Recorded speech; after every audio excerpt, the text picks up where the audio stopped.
ସାଙ୍ଗମାନେ ଜାଣିଛନ୍ତି ଗୋଟେ କଥା, ବାପ ଘରକୁ ଆସିଥିଲି ହେଲା, ଭାଇ ହାତରେ ରାକ୍ଷୀ ବାନ୍ଧିବା ପାଇଁ। ଭାଇ ନାହିଁ, କୁଆଡ଼େ ଗୋଟେ ବାହାରକୁ ଯାଇଛି କ'ଣ, ଏପର୍ଯ୍ୟନ୍ତ ଆସିନି, ଆସିବାକୁ ଲେଟ୍ ହେବ ଟିକେ। ତ ମୋତେ କହିଲା ତୁ ରହ, ମୁଁ ଯାଉଛି ଆଉ। ମୁଁ ଏଠି ଅଛି। ଦେଇ ମୋତେ କହିଲା ଜାଣିଛୁ ଆଉ ଗୋଟେ କ'ଣ ହେଇଛି? ମୁଁ କହିଲି କ'ଣ ନା, ବାପା କ'ଣ କରିଛନ୍ତି, ଏଇଟା ବାସନ ମଜାର ଯେଉଁ ଲୋଫାଟା ହେଲା, ତାକୁ କ'ଣ କରିଛନ୍ତି, ନେଇକି ସାବୁନ ଲଗେଇ ଘଷି ଘାସି ଗାଧେଇ ପାଧେଇ କହୁଛି ମୁଁ ପୁରା ଦେହରୁ ନୁହଁ, ଜାଣିଛୁ ମାନୁଆ, ମୁଁ ନୁହଁ ଦେଇନା ମାନୁ ହେଲା, ମାନୁଆ ଡାକନ୍ତି ବାପା।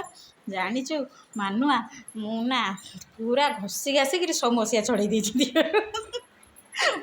ଦେଇ କହୁଛି ଆଉ କ'ଣ ବାସନ ମଜାରେ ତୁମେ ଦେହରୁ ମସିଆ ଛଡ଼େଇ ଦେଲ? ଏମିତି ଆଉ।